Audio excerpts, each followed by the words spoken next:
नमस्कार दोस्तों, स्वागत है आपका मेरे YouTube चैनल पर। दोस्तों, इससे पहले हमने आधुनिक राजस्थान का उदय भाग एक संपूर्ण किया था और वो वीडियो आप सबने देखी है। और अगर नहीं देखी है तो वो ज़रूर देखें इससे पहले दोस्तों, क्योंकि आधुनिक राजस्थान का उदय जो RS प्री का टॉपिक है, ये बहुत महत्वपूर्ण टॉपिक है। और इससे दोस्तों काफ़ी क्वेश्चन कवर होते हैं। तो इसका दूसरा भाग अब हम लेकर यहाँ आपके सामने आए हैं। इसका पहला भाग यूट्यूब पर हमारे चैनल पर पहले से ही पड़ा हुआ है, आप वो देख सकते हैं। उसमें हमने बात करी है दोस्तों राजस्थान में सामाजिक जागृति की, और उसके कौन कौन से कारक जो है रहे थे राजस्थान में, जिनकी वजह से राजस्थान के समाज में एक जन जागरण की भावना आई। अब दूसरा भाग हम शुरू करें उससे पहले दोस्तों आपको ये मैं बता देता हूँ कि चाहे राजस्थान हो या पूरा संपूर्ण भारत हो, जो राजनीतिक जागरण हुआ था देश के अंदर या हमारे राजस्थान के अंदर, जो स्वतंत्रता के लिए लड़ाई लड़ी गई थी, जो राजनीतिक जागरण हुआ था, उससे पहले हमारे देश के अंदर भी और राजस्थान के अंदर भी सामाजिक जागरण पहले हुआ था। जैसे हम अपने देश के इतिहास में पढ़ते हैं कि महात्मा गांधी और दादा भाई नौरोजी हों या गोपाल कृष्ण गोखले हों या जो भी राजनीतिक जो संघर्ष करता थे हमारे देश के स्वतंत्रता आंदोलन में, उनसे पहले राजा राम मोहन राय, स्वामी दयानंद सरस्वती, स्वामी विवेकानंद, इनके नाम हमें इतिहास में पढ़ने को मिलते हैं दोस्तों। क्योंकि हमारे देश में जो सामाजिक जागृति थी वो इन्हीं महापुरुषों की वजह से आई थी, और वो राजनीतिक जागृति से पहले थी। यानी कि किसी भी समाज या देश का जो राजनीतिक एकीकरण और राजनीतिक जागरण पुनर्जागरण होता है, वो उसका रास्ता समाज से होकर ही जाता है। पहले जब तक आपका समाज जागरूक नहीं होगा, आपका संपूर्ण देश राजनीतिक रूप से जागरूक नहीं हो सकता है। तो वही हालात दोस्तों राजस्थान में लागू होते हैं। और राजस्थान में हमने पहले भाग में सामाजिक जागृति को पढ़ा। समाज की जागृति के बाद हमारे यहाँ पे हमको देखने को मिलता है कि अब एक राजनीतिक चेतना का जो हवा चली है, वो संपूर्ण राजस्थान में फैली थी। तो उस राजनीतिक चेतना की बात हम यहाँ दूसरे भाग में करेंगे दोस्तों। और बहुत ही इंटरेस्टिंग ये पूरा जो है सेशन है, और आप जो है इसको एंजॉय करें दोस्तों। शुरू करते हैं शुरू करते हैं आधुनिक राजस्थान का उदय भाग दो। और इसमें दोस्तों हम पहले जो हमने पढ़ा था सामाजिक जागृति,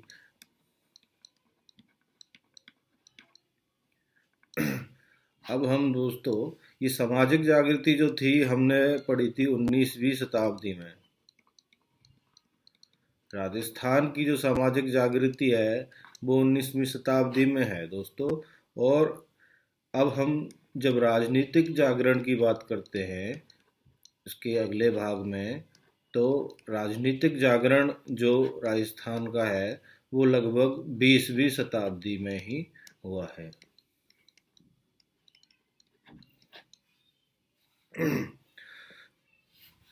तो अब हम अपने राजनीतिक जागरण के 20वीं शताब्दी के चैप्टर पर आते हैं दोस्तों।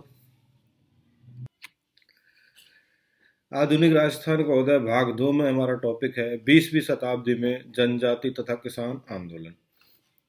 20वीं शताब्दी में दोस्तों पहले जनजातीय आंदोलन हुए, उसके बाद किसान आंदोलन होते हैं, कहीं कहीं ये साथ साथ भी चलते हैं। तो हम पहले जनजातीय आंदोलन यहाँ पर पढ़ेंगे, उसके बाद किसान आंदोलन पढ़ेंगे।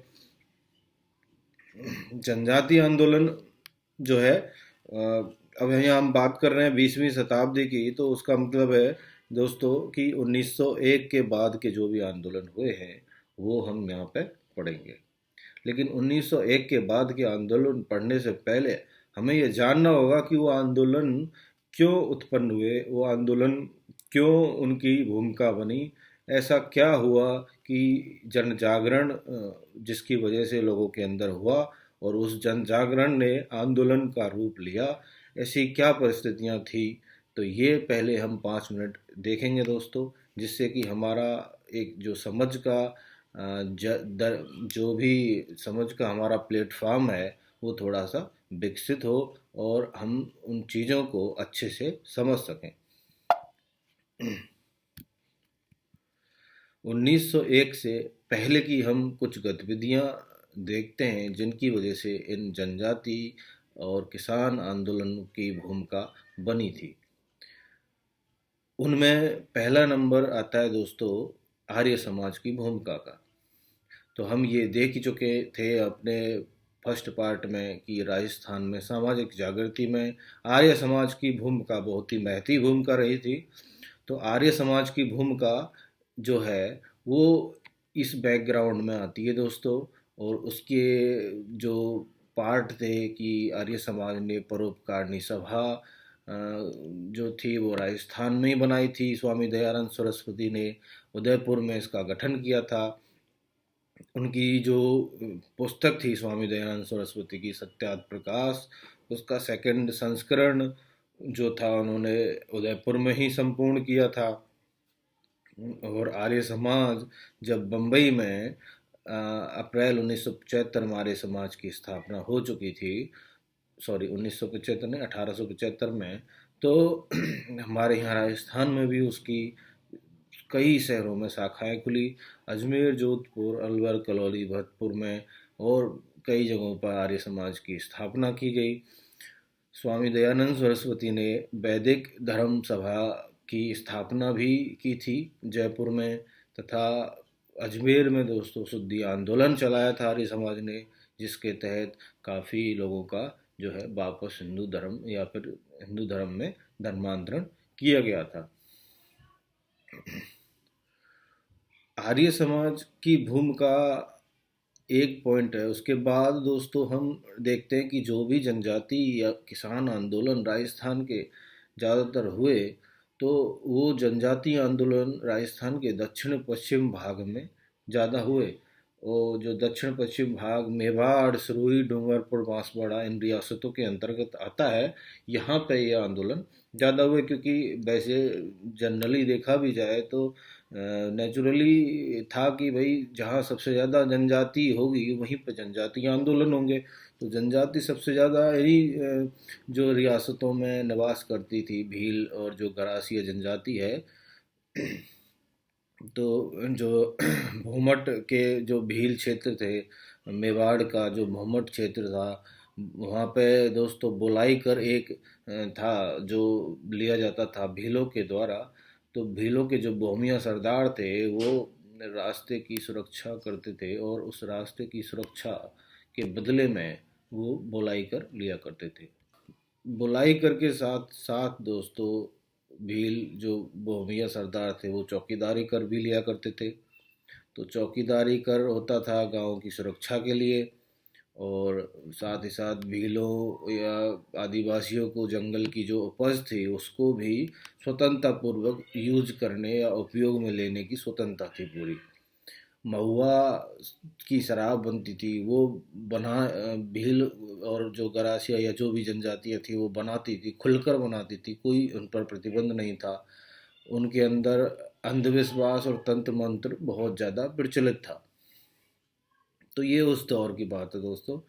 और उसके पहले अगर हम जाएं तो जब 1818 में मेवाड़ यानी कि राजपूताना के ज़्यादातर जो राजपूताना की रियासतें थी उनकी अंग्रेज़ों के साथ संधियां हम आप सभी जानते हैं दोस्तों कि 1818 में ये संधियां हुई थी। तो 1818 में मेवाड़ की संधि भी अंग्रेज़ों के साथ हुई। और अंग्रेज़ों की तरफ से वहाँ पे जो अपने एजेंट बना के भेजे गए थे कर्नल टॉड काफ़ी आप सभी परिचित हैं इनके नाम से कि राजस्थान के इतिहास में इनकी क्या भूमिका है। तो कर्नल टॉड ने जो है मेवाड़ में काफ़ी काम किया और वहाँ के बोहमट क्षेत्र पर नियंत्रण करने का उनका एक जो दृष्टिकोण था कि भाई भीलों पर नियंत्रण कैसे किया जाए, और बोलाई कर पर उन्होंने रोक लगाई दोस्तों। और भीलों का जो उस रोक के बाद 1823 का आंदोलन, भीलों ने एक छोटा सा जन आंदोलन उन्होंने किया था, और उसको कर्नल टॉड ने जिस तरह से नियंत्रित किया, तो उसकी भी एक भूमिका इसमें बनती है दोस्तों। 1841 में कर्नल टॉड ने मेवाड़ भील कोर की स्थापना करी थी खैरवाड़ा में दोस्तों।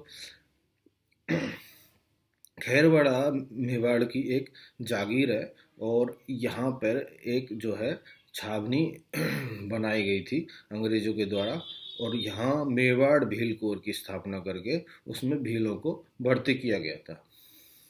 इसका मकसद ये था दोस्तों कि जो भील कानून व्यवस्था बिगाड़ते थे, और जो मतलब बुलाई कर लेते थे, या जो मतलब जो भी राहगीर या व्यापारी होते थे उनसे जबरन वसूली और ये सब काम करते थे, तो इसके पीछे अंग्रेज़ों का मंतव्य ये था कि दोस्तों कि इनको जब हम फौज में इनके सरदारों को और इनको भर्ती करने लग जाएंगे, तो ये लोग खुद ही खुद के दुश्मन बन जाएंगे।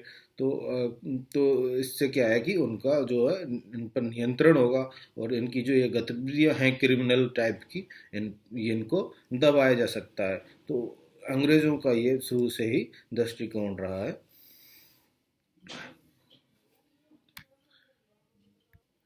अब बात आती है दोस्तों 1857 की क्रांति की क्या भूमिका रही होगी राजस्थान में, जो जन आंदोलन हुए या किसान आंदोलन हुए उनमें। तो 1857 की क्रांति में दोस्तों भीलों ने, मीनाओं ने और जो जनजातियां थी उन्होंने क्रांतिकारियों का साथ दिया था दोस्तों, और मतलब अंग्रेज़ों पर ये काफ़ी इन्होंने उस समय का और उन परिस्थितियों का बहुत ही जो है फ़ायदा उठाया था। तो एक तरह से हम ये कह सकते हैं दोस्तों कि ये चाहे अपने फायदे के लिए हुए हों, या फिर इनके अंदर एक राष्ट्रीय भावना या फिर स्वतंत्रता की भावना रही हो, लेकिन ये अंग्रेज़ों के खिलाफ थे उस समय में।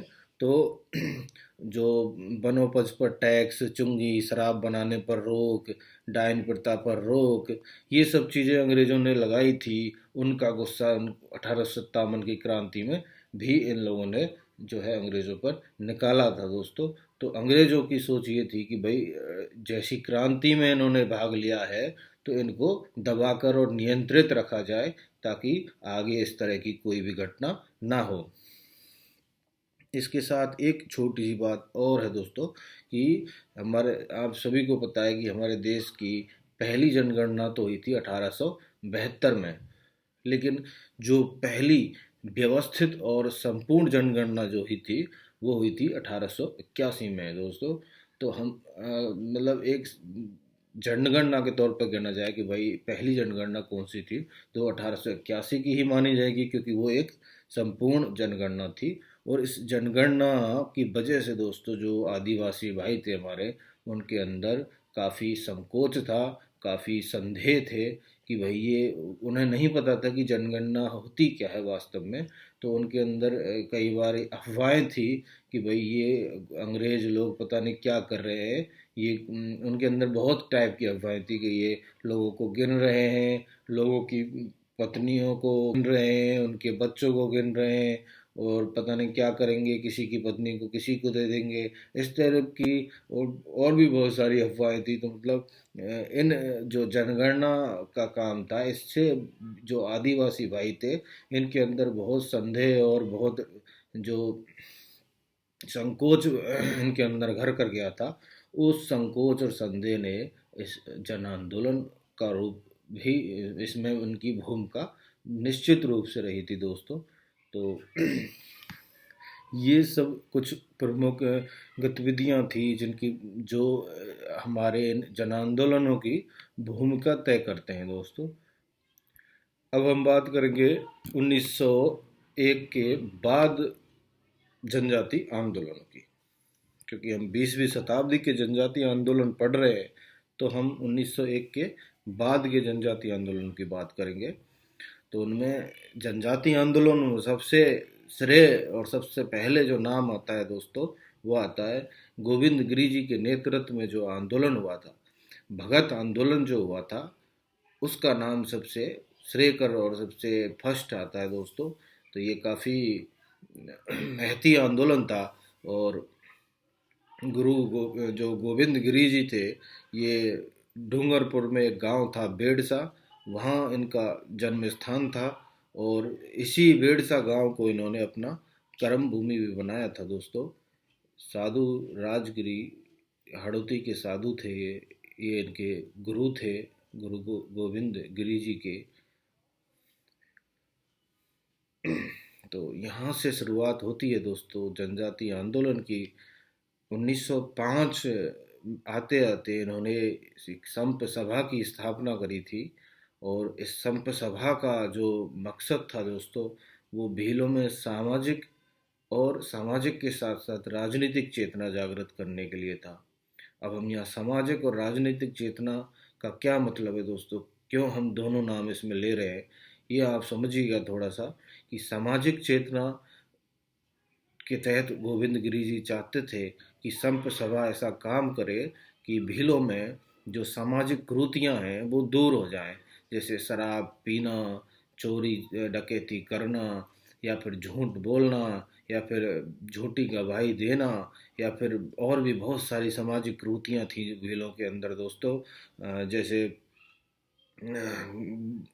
लड़कियों की या फिर बधुओं की खरीद फरोख्त करना, ये सब बहुत सारी कुप्रथाएं थी। उन सभी कुप्रथाओं से मुक्त गोविंद गिरी जी भीलों को करना चाहते थे। तो ये सामाजिक जागृति के लिए थी संप सभा।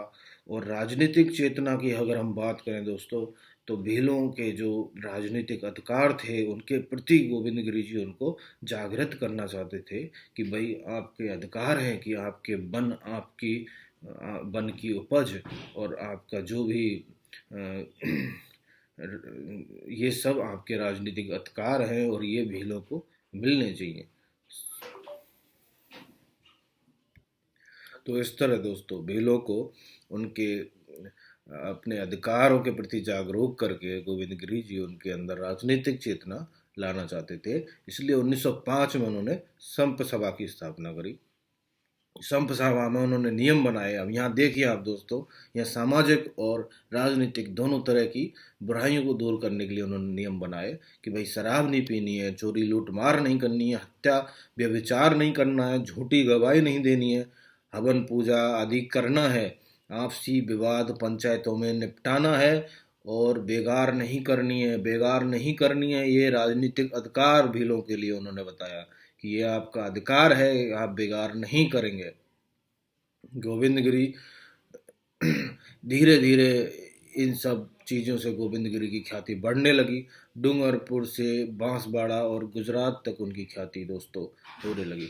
राजस्थान का मैप अगर आप देखेंगे तो डूंगरपुर और बांसवाड़ा राजस्थान के एकदम दक्षिणतम भाग में गुजरात की सीमा से लगे हुए ज़िले हैं दोस्तों। और गुजरात के उस समय जो रियासतें थी, ईडर, सूत, ये सब डूंगरपुर बांसवाड़ा से लगती थी दोस्तों। तो ईडर, सूट, इन सब रियासतों तक भी गोविंद गिरी जी का प्रभाव और ख्याति बढ़ रही थी दोस्तों। और इसी दौरान 1910 में हुआ भीलों का पालपट्टा ईडर का आंदोलन।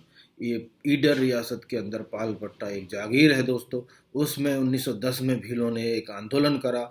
वो गोविंद गिरी जी से ही प्रभावित था और इनके ही नेतृत्व में वो आंदोलन भीलों ने करा दोस्तों। और उस आंदोलन की परिणति ये हुई कि वहाँ के ठाकुर को झुकना पड़ा और भीलों से समझौता करना पड़ा। तो ये गोविंद गिरी जी की ख्याति में और इसने चार चांद लगाए दोस्तों, और ये ख्याति उनकी और बढ़ी। तो अब आगे हम देखते हैं कि 1911 में बेड़सा में गोविंद गिरी जी ने भगत पंथ की स्थापना कर दी। 1905 में संप सभा की स्थापना करी थी दोस्तों। सामाजिक और राजनीतिक चेतना लाना उसका मकसद था आदिवासियों भाइयों में। और 1911 में इन्होंने भगत पंथ की स्थापना करी। भगत पंथ एक तरह से दोस्तों ये संप सभा का और भी सॉलिड रूप आप देख सकते हैं कि संप सभा जहाँ एक संप सभा का काम था कि भाई सामाजिक जागृति लानी है, राजनीतिक जागृति लानी है, लेकिन वो किस तरह से प्रवचनों से लोगों को जागरूक करके, लोगों के अंदर एक उत्साह पैदा करके। लेकिन यहाँ भगत पंथ जो एक उन्होंने एक फोर्स के तौर पर स्थापित कर दिया दोस्तों गोविंद गिरी जी ने। वो भगत पंथ की अपनी एक फोर्स थी कि भाई ये उसके जो कार्यकर्ता होंगे और एकदम समर्पित कार्यकर्ता होंगे। तो भगत पंथ ने क्या किया दोस्तों, गांव-गांव में गोविंद गिरी जी की धुनियाँ स्थापित करवाई और उन धुनियों पर कोतवालों की नियुक्ति करी। तो ये एक फोर्स के तौर पर था दोस्तों कि वहाँ कोतवाल नियुक्त कर दिए कि कोई भी उन पर अगर दखल देगा तो वहाँ कोतवाल होंगे गोविंद गिरी जी के भगत पंथ के, और वो कोतवाल फोर्सफुली या कैसे भी जो है उनसे निपटेंगे। तो दोस्तों गांव-गांव में धुनियाँ स्थापित कर दी, कोतवालों की नियुक्ति कर दी, वहाँ की पंचायतों के निर्णय में कोतवालों की भूमिका तय कर दी और जो है ये दखल देने लगे दोस्तों। तो 1913 में अप्रैल में डूंगरपुर जो राज्य था, रियासत थी, उसने गोविंद गिरी को गिरफ्तार कर लिया दोस्तों। डूंगरपुर रियासत की नींव मिल गई दोस्तों इन सब जो गोविंद गिरी जी के भगत पंथ था, संत सभा थी, डूंगरपुर रियासत की नींव मिल गई दोस्तों। रियासत ने इनको 1913 में गिरफ्तार कर लिया, लेकिन कितने दिनों तक दोस्तों उनको छोड़ना पड़ा रियासत को, और गोविंद गिरी जी की बहुत जल्द ही रिहाई हुई क्योंकि भीलों ने एक आंदोलन खड़ा कर दिया था उनकी गिरफ्तारी के विरोध में। अब बात आती है दोस्तों 1913 में ही एक बहुत ही जघन्य और जो नृशंस हत्याकांड हुआ था उसकी दोस्तों। तो उसकी भूमिका कैसे बनी थी आप देखिए कि डूंगरपुर ने गोविंद गिरी जी को गिरफ्तार किया और फिर छोड़ दिया, लेकिन छोड़ने के साथ डूंगरपुर ने यह शर्त लगाई कि गोविंद गिरी अब डूंगरपुर रियासत के क्षेत्र में नहीं रह सकते हैं। तो गोविंद गिरी जी को अब कहीं और ठिकाना अपना ढूंढना था। तो गोविंद गिरी जी डूंगरपुर से भागे ईडर। ईडर ने उनको गिरफ्तार करने की कोशिश की, तो ईडर से भागे बांसवाड़ा, सूत, कहीं भी उनको जब ठिकाना नहीं मिला दोस्तों, तो उन्होंने बांसवाड़ा और सूत की सीमा पर, यानी कि सीमा एक ऐसी जगह थी जहाँ किसी राज्य का ज़्यादा दखल नहीं होता है, दोनों राज्यों के बीच में बफर जोन होता है। तो बांसवाड़ा और सूत की सीमा पर दोस्तों एक पहाड़ी थी, मानगढ़ की पहाड़ी, वहाँ गोविंद गिरी जी ने अपना डेरा डाला। लोगों का हुजूम उस पहाड़ी पर उमड़ने लगा दोस्तों। अपने आदिवासी भाई पहाड़ी की तरफ बढ़ने लगे। गोविंद गिरी जी की ख्याति इतनी थी दोस्तों आदिवासी भाइयों में, महात्मा गांधी की ख्याति जैसे पूरे भारत के लोगों में थी, ऐसे ही गोविंद गिरी जी आदिवासी भाइयों में बहुत ही पूज्य थे और सभी भाई वहाँ पे मानगढ़ पहाड़ी पर पहुँचने लगे दोस्तों। अक्टूबर 1913 में मानगढ़ पहाड़ी पर बहुत सारी भीड़ इकट्ठा होने लगी। इस भीड़ को देखकर जो इलाके के या जो सीमावर्ती राज्य थे, ईडर, बांसवाड़ा, सूत, ये सब सतर्क हो गए। इनका इंटेलिजेंस जो सिस्टम था सतर्क हो गया।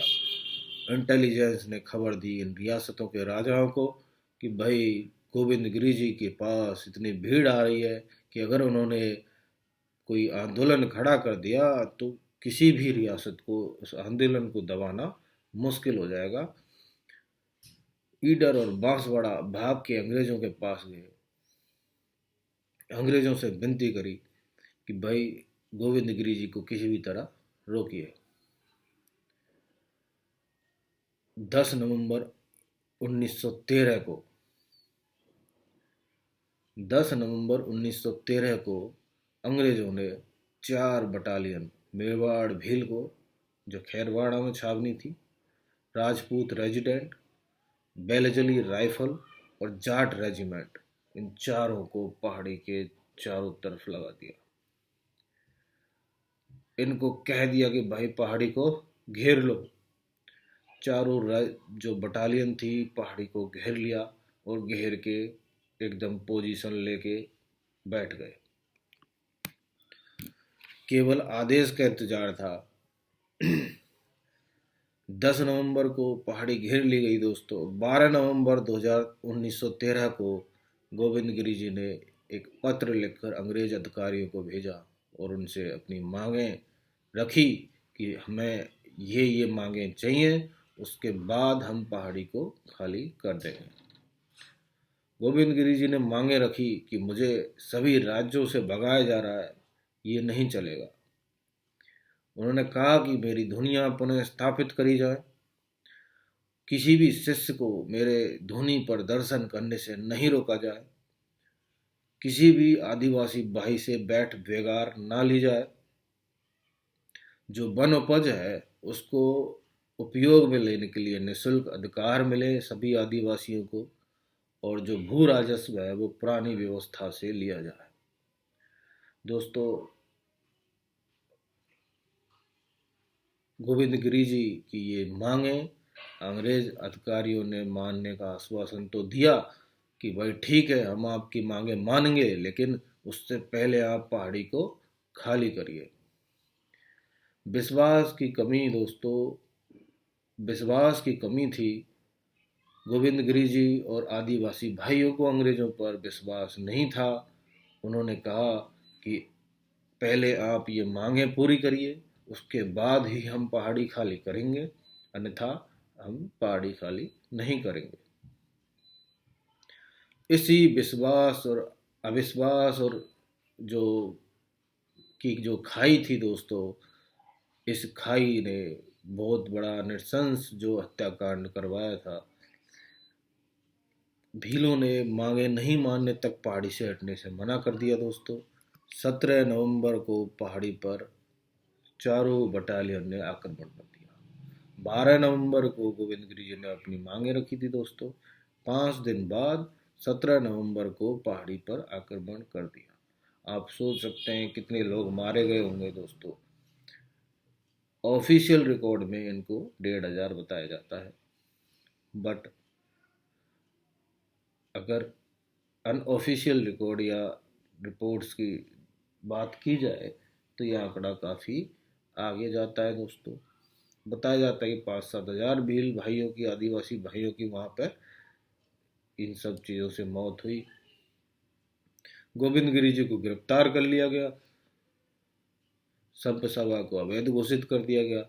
गोविंद गिरी जी को गिरफ्तार करके गुजरात ले जाया गया, वहाँ उन पर मुकदमा चला के उनको सजा, मौत की सजा हुई।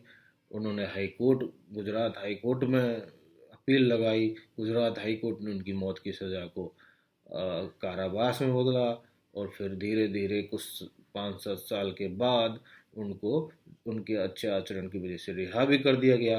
लेकिन उनको ये चेतावनी दी गई कि अगर वापस से उन्होंने वही कार्यक्रम, वही प्रोग्राम शुरू किया तो उनको इस बार बख्शा नहीं जाएगा।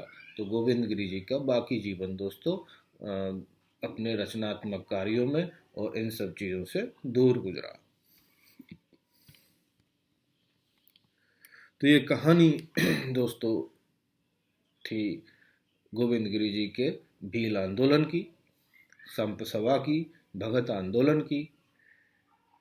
बहुत ही इम्पोर्टेंट ये टॉपिक था, और हरेश में हो या राजस्थान की जो भी परीक्षाएं होती हैं सब में इनसे क्वेश्चन आते रहते हैं।